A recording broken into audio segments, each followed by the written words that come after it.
یہ ہفتہ وار بائبل کا درسی was Plainfield Christian Science Church Independent کی جانب سے ہے جو نیو جرسی امریکہ میں واقع ہے۔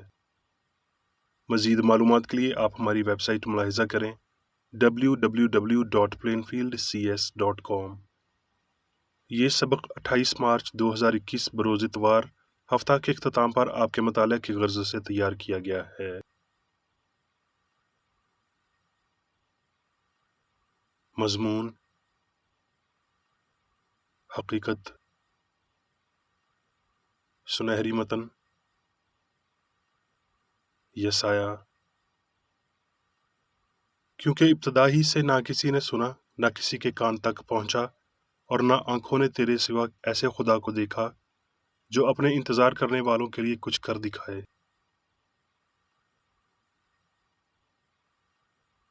جوابی مطالعہ: یسایہ۔ اور اب اے یعقوب، خداوند جس نے تجھ کو پیدا کیا اور جس نے اے اسرائیل تجھ کو بنایا، یوں فرماتا ہے کہ خوف نہ کر، کیونکہ میں نے تیرا فدیہ دیا ہے، میں نے تیرا نام لے کر تجھے بلایا ہے، تو میرا ہے۔ جب تو سیلاب میں سے گزرے تو میں تیرے ساتھ ہوں گا، اور جب تو ندیوں میں سے گزرے تو وہ تجھے نہ ڈبائیں گی۔ جب تو آگ پر چلے گا تو تجھے آنچ نہ لگے گی، اور شعلہ تجھے نہ جلائے گا، کیونکہ تو میری نگاہ میں بیش قیمت اور مکرم ٹھہرا، اور میں نے تجھ سے محبت رکھی، اس لیے میں تیرے بدلے لوگ اور تیری جان کے بدلے میں امتیں دے دوں گا۔ تو خوف نہ کر، کیونکہ میں تیرے ساتھ ہوں، میں تیری قوم کو مشرق سے لے آؤں گا اور مغرب سے تجھے فراہم کروں گا۔ میں شمال سے کہوں گا کہ دے ڈال، اور جنوب سے کہ رکھ نہ چھوڑ۔ میرے بیٹوں کو دور سے اور میری بیٹیوں کو زمین کی انتہا سے لاؤ، ہر ایک کو جو میرے نام سے کہلاتا ہے اور جس کو میں نے اپنے جلال کے لیے خلق کیا، جسے میں نے پیدا کیا، ہاں جسے میں ہی نے بنایا۔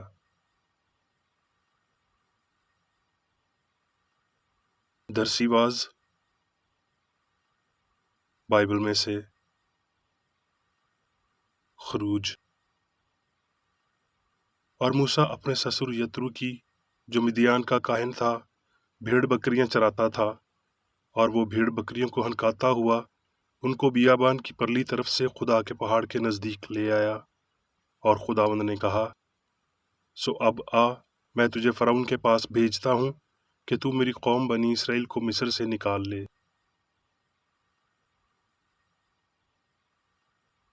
خروج۔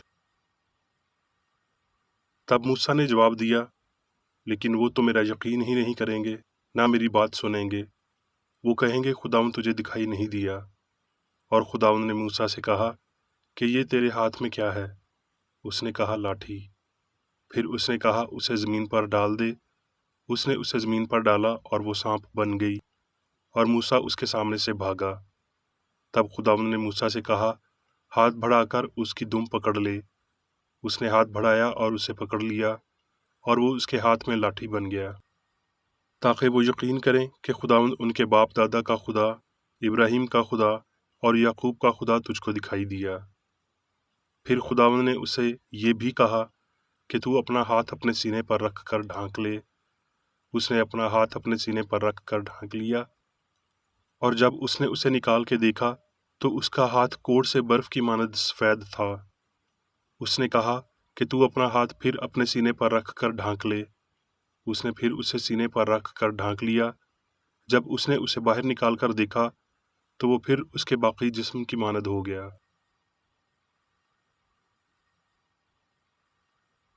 سلاطین۔ تب شاہ ارام شاہ اسرائیل سے لڑ رہا تھا، اور اس نے اپنے خادموں سے مشورت لی اور کہا کہ میں فلاں فلاں جگہ ڈیرا ڈالوں گا۔ سو مرد خدا نے شاہ اسرائیل کو کہلا بھیجا، خبردار تو فلاں جگہ سے مت گزرنا، کیونکہ وہاں ارامی آنے کو ہیں۔ اور شاہ اسرائیل نے اس جگہ جس کی خبر مرد خدا نے دی تھی اور اس کو آگاہ کر دیا تھا آدمی بھیجے، اور وہاں سے اپنے آپ کو بچایا، اور فقط یہ 1 یا 2 بار ہی نہیں۔ اس بات سے شاہ ارام کا دل نہایت بے چین ہوا، اور اس نے اپنے خادموں کو بلا کر ان سے کہا، کیا تم مجھے نہیں بتاؤ گے کہ ہم میں سے کون شاہ اسرائیل کی طرف ہے؟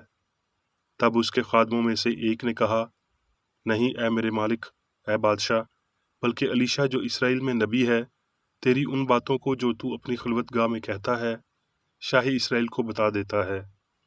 اس نے کہا جا کر دیکھو وہ کہاں ہے تاکہ میں اسے پکڑوا منگواؤں، اور اسے یہ بتایا گیا کہ وہ دوتن میں ہے۔ تب اس نے وہاں گھوڑوں اور رتھوں اور ایک بڑے لشکر کو روانہ کیا، سو انہوں نے راتوں رات آ کر اس شہر کو گھیر لیا۔ اور جب اس مرد خدا کا خادم صبح کو اٹھ کر باہر نکلا تو دیکھا کہ ایک لشکر میں گھوڑوں اور رتھوں کے شہر کے چوگرد ہے۔ سو اس خادم نے جا کر اس سے کہا، ہائے اے میرے مالک، ہم کیا دعا کریں؟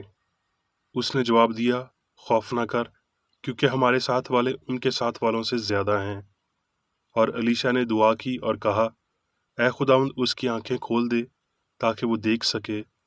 تب خداوند نے اس جوان کی آنکھیں کھول دیں، اور اس نے جو نگاہ کی تو دیکھا کہ الیشا کے گردا گرد کا پہاڑ آتشی گھوڑوں اور رتھوں سے بھرا ہے۔ مرقس۔ یسوع نے اپنے شاگردوں کو پاس بلایا۔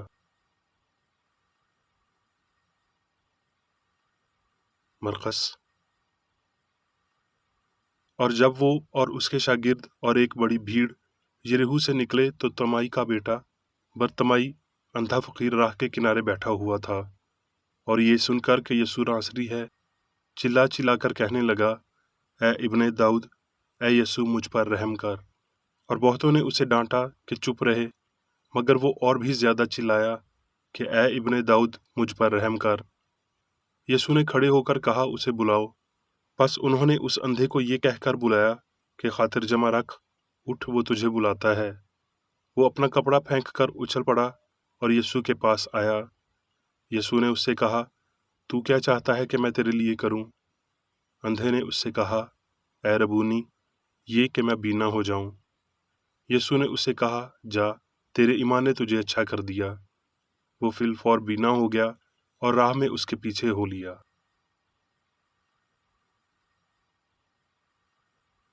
متی۔ بس چاہیے کہ تم کامل ہو جیسا تمہارا آسمانی باپ کامل ہے۔ کرنتھیوں۔ بس جب ہم پر ایسا رحم ہوا کہ ہمیں یہ خدمت ملی تو ہم ہمت نہیں ہارتے، اور اگر ہماری خوشخبری پر پردہ پڑا ہے تو ہلاک ہونے والوں ہی کے واسطے پڑا ہے، یعنی ان بے ایمانوں کے واسطے جن کی عقلوں کو اس جہان کے خدا نے اندھا کر دیا ہے، تاکہ مسیح جو خدا کی صورت ہے اس کے جلال کی خوشخبری کی روشنی ان پر نہ پڑے۔ اس لیے کہ خدا ہی ہے جس نے فرمایا کہ تاریکی میں سے نور چمکے، اور وہی ہمارے دلوں میں چمکا، تاکہ خدا کے جلال کی پہچان کا نور یسوع مسیح کے چہرے سے جلوہ گر ہو۔ ہم ہر طرف سے مصیبت تو اٹھاتے ہیں لیکن لاچار نہیں ہوتے، حیران تو ہوتے ہیں مگر نا امید نہیں ہوتے، ستائے تو جاتے ہیں مگر اکیلے نہیں چھوڑے جاتے، گرائے تو جاتے ہیں لیکن ہلاک نہیں ہوتے۔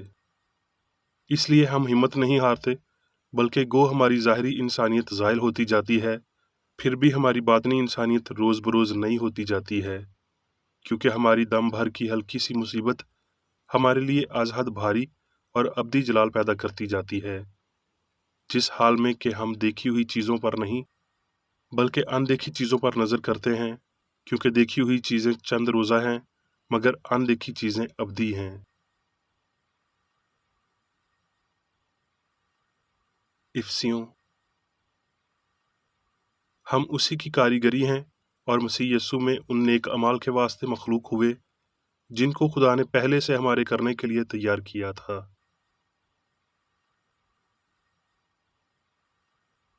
اب میں میری بیکریڈی کی تحریر کردہ کرسچن سائنس کی درسی کتاب سائنس اور صحت آیات کی کنجی کے ساتھ میں سے لی گئی تحریریں پڑھوں گا۔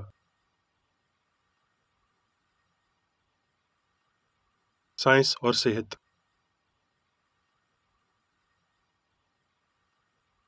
خدا اور اس کی تخلیق میں پائی جانے والی ساری حقیقت ہم آہنگ اور ابدی ہے۔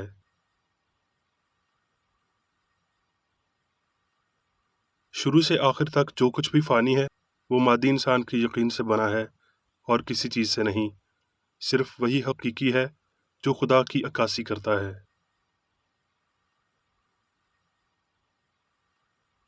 مادی زندگی کے عقیدے اور خواب سے مکمل طور پر منفرد الہی زندگی ہے جو روحانی فہم اور ساری زمین پر انسان کی حکمرانی کے شعور کو ظاہر کرتی ہے۔ یہ فہم غلطی کو باہر نکالتا اور بیمار کو شفا دیتا ہے، اور اس کے ساتھ آپ صاحب اختیار کی مانند بات کر سکتے ہیں۔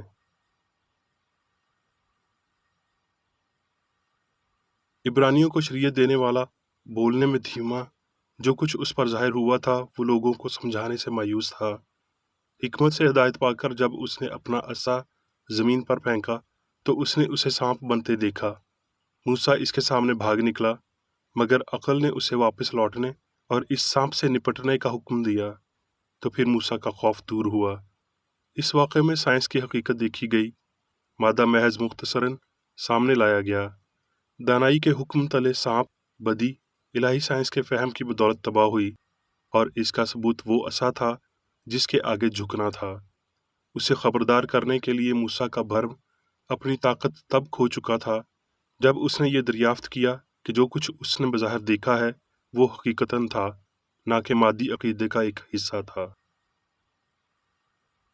جب موسیٰ نے پہلے اپنا ہاتھ اپنے سینے پر رکھ کر ڈھانکا اور پھر برف کی مانند سفید ایک مہلک بیماری کے ساتھ باہر نکالا، اور پھر اسی وقت اس سادہ مرحلے کے ساتھ اپنے ہاتھ کو اس کی فطری حالت میں بحال کر لیا، تو سائنسی طور پر یہ بات ظاہر ہوئی کہ کوڑ فانی عقل کی ایک تخلیق ہے، نہ کہ مادے کی کوئی حالت ہے۔ الہی سائنس میں اس ثبوت کی بدولت خدا نے موسیٰ کے خوف کو کم کر دیا، اور اس کی اندرونی آواز اس کے لیے خدا کی آواز بن گئی، جس نے کہا، اور یوں ہوگا کہ اگر وہ تیرا یقین نہ کریں اور پہلے معجزے کو بھی نہ مانیں تو وہ دوسرے معجزے کے سبب سے یقین کریں گے۔ اور پھر آنے والی صدیوں میں یہ ہوا کہ یسوع کی بدولت ہستی کی سائنس کو ظاہر کیا گیا، جس نے پانی کو مے میں تبدیل کر کے اپنے طالب علموں کو عقل کی طاقت دکھائی اور عقل کی بالادستی کو ثابت کرنے کے لیے انہیں سکھایا کہ کیسے بغیر نقصان پہنچائے سانپوں سے نپٹنا ہے، کیسے بیمار کو شفا دینی اور بدروحوں کو نکالنا ہے۔ جب مادی سے روحانی بنیادوں پر زندگی اور ذہانت کا فہم اپنا نقطہ نظر تبدیل کرتا ہے تو ہمیں زندگی کی حقیقت میسر آئے گی، یعنی فہم پر روح کا قابو، تو ہم مسیحیت یا سچائی کو اس کے الہی اصول میں پائیں گے۔ کسی ہم آہنگ اور فانی انسان کے حاصل ہونے اور اس کی قابلیتوں کے اظہار سے قبل یہ ایک نقطۂ عروج ہونا چاہیے۔ الہی سائنس کی شناخت ہونے سے قبل اس عظیم کام کی تکمیل کو دیکھتے ہوئے الہی اصول سے اپنے خیالات کو ہٹانا بہت اہم ہے، تاکہ محدود عقیدے کو اس کی غلطی سے دستبردار ہونے کے لیے تیار کیا جا سکے۔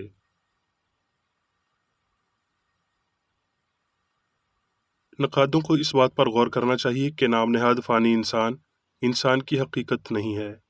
پھر وہ مسیح کی آمد کی نشانیوں کو سمجھیں گے۔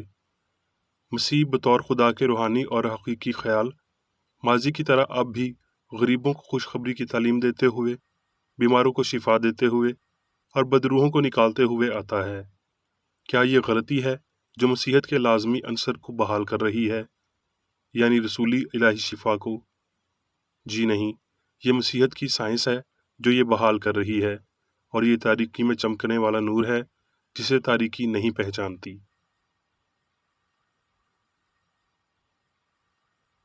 مادی بدن اور عقل عارضی ہیں، مگر حقیقی انسان روحانی اور ابدی ہے۔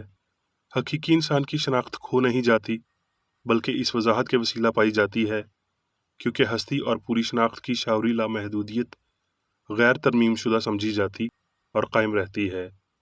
جب خدا مکمل اور ابدی طور پر اس کا ہے تو یہ ناممکن ہے کہ انسان ایسا کچھ گوا بیٹھے جو حقیقی ہے۔ یہ خیال کہ عقل مادے میں ہے، اور یہ کہ نام نہاد خوشیاں اور درد، مادے کی پیدائش، گناہ، بیماری اور موت حقیقی ہیں، ایک فانی یقین ہے، اور یہی وہ عقیدہ ہے جو گم ہو جائے گا۔ بشر کے حوالے سے ہماری تشریح کو جاری رکھتے ہوئے آئیے یاد کریں کہ ہم ساز اور غیر فانی انسان ہمیشہ سے موجود ہے، اور بطور مادہ وجود رکھتے ہوئے کسی فانی زندگی، جوہر یا ذہانت سے ہمیشہ بلند اور پار رہتا ہے۔ یہ بیان حقیقت پر مبنی ہے، نہ کہ افسانوی ہے۔ فانی عقل کے سامنے نمونہ کیا ہے؟ کیا یہ غیر قابلیت خوشی، دکھ، گناہ، تکلیف ہے؟ کیا آپ نے فانی نمونے کو قبول کر لیا ہے؟ کیا آپ اسے دوبارہ جنم دے رہے ہیں؟ تو آپ شیطانی بت پرستی اور نفرت انگیز صورتوں کے وسیلہ آسیب زدہ کیے جا رہے ہیں۔ کیا آپ غیر کامل نمونے کی ساری مخلوق سے نہیں سنتے؟ دنیا اسے پکڑے ہوئے ہے، اس سے قبل کہ آپ مسلسل اس کو دیکھیں۔ نتیجہ یہ ہے کہ آپ ان نچلے طریقہ کار کی پیروی کرنے، اپنی زندگی کے کاموں کو محدود کرنے اور اپنے تجربے میں مادے کے نمونوں کے گوشہ دار خاکے اور بدنمائی کو قبول کرنے کے قابل ہیں۔ اس کا علاج کرنے کے لیے ہمیں سب سے پہلے درست سمت میں دیکھنا چاہیے اور پھر اس جانب چلنا چاہیے۔ ہمیں خیالات میں کامل نمونے بنانے چاہیے اور ان پر لگاتار غور کرنا چاہیے، وگرنہ ہم انہیں کبھی عظیم اور شریفانہ زندگیوں میں نقش نہیں کر سکتے۔ ہمارے اندر بے غرضی، اچھائی، رحم، عدل، صحت، پاکیزگی، محبت، آسمان کی بادشاہی کو سلطنت کرنے دیں، اور گناہ، بیماری اور موت تلف ہونے تک کم ہوتے جائیں گے۔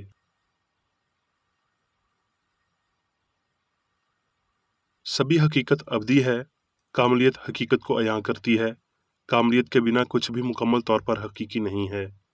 جب تک کاملیت ظاہر نہیں ہوتی اور حقیقت تک نہیں پہنچتی، سبھی چیزیں غائب ہونا جاری رہیں گی۔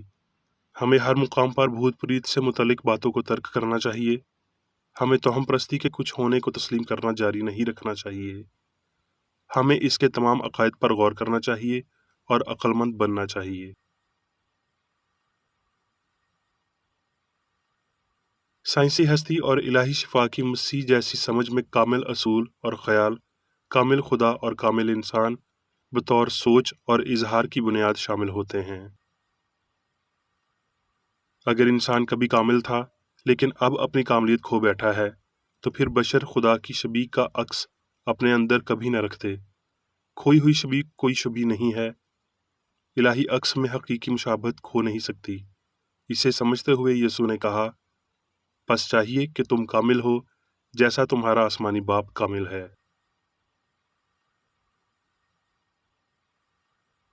ایک کامل نمونے کو اپنے خیالات میں پیش ہونے دیں۔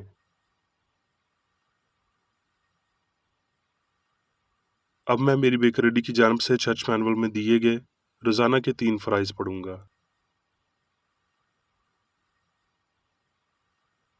روزمرہ کی دعا۔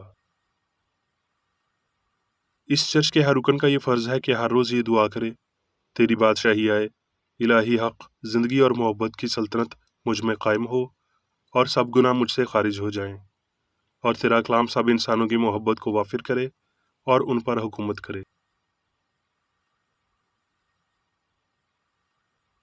مقاصد اور اعمال کا ایک اصول۔ نہ کوئی مخالفت، نہ ہی کوئی محض ذاتی وابستگی مادری چرچ کے کسی رکن کے مقاصد یا اعمال پر اثر انداز ہونے چاہیے۔ سائنس میں صرف الہی محبت حکومت کرتی ہے، اور ایک مسیحی سائنسدان گناہ کو رد کرنے سے حقیقی بھائی چارے، خیرات پسندی اور معافی سے محبت کی شیریں سائشوں کی عکاسی کرتا ہے۔ اس چرچ کے تمام اراکین کو سب گناہوں سے، غلط قسم کی پیشن گوئیوں، منصفیوں، مذمتوں، اصلاحوں، غلط تاثرات کو لینے اور غلط متاثر ہونے سے آزاد رہنے کے لیے روزانہ خیال رکھنا چاہیے اور دعا کرنی چاہیے۔